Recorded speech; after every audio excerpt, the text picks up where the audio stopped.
बिस्मिल्लाहिर्रहमानिर्रहीम। अस्सलाम वालेकुम दोस्तों, वेलकम करते हैं इमरान ऑफिशियल में। सऊदी अरब की ताज़ा तरीन अहम अपडेट आ चुकी है। इस टाइम कोरोना के जो हालात बहुत तेज़ी से बिगड़ रहे हैं, इस टाइम जो केसेस सामने आए हैं पूरी दुनिया में और सऊदी अरब में इंतहाई ख़तरनाक हद तक पहुंच चुका है।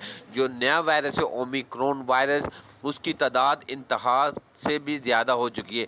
लेकिन एक ही दिन में 4 लाख केसेस सामने आ गए और जो अमेरिका में तकरीबन 4 लाख केसेस सामने आए हैं और दूसरे फ्रांस में तकरीबन 24 घंटे के अंदर अंदर 1 लाख केसेस सामने आए हैं।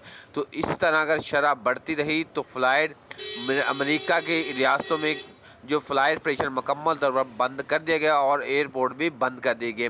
तो सऊदीया की जो सूरत हाल है इस टाइम, उसमें भी तकरीबन 800 से 900 केसेस जो हो चुके हैं और डेली बेस पे 100 से 150 केसेस में इजाफा हो रहा है। तो इस वजह से सऊदी वज़ारत दाखिला की तरफ से अहम ऐलान कर दिया गया है, जैसे ही साल 2022 जनवरी स्टार्ट होगा तो हो सकता है कि फ़्लाइट ऑपरेशन से आप लोग मुतासर हो जाएं। अगर तादाद इसी तरह बढ़ती रही तो सऊदी वज़ारत दाखिला की तरफ से वार्निंग जारी कर दी गई है। अगर तादाद 1000 से ऊपर चली गई तो हम फ़्लाइट ऑपरेशन गैर मुल्कों के लिए बंद कर देंगे। तो हो सकता है कि सऊदी अरब में लॉकडाउन लग जाए। तो लिहाजा जो मेरे भाई सऊदी अरब से बाहर आ रहे हैं वो तीसरी डोज बूस्टर डोज लगवा के अपने ममालिक में जाएं। ये ना हो ये को वापस जाएं तो आपको पीछे से लॉकडाउन लग जाए और बाद में आपको आने में कोई मुश्किल हो।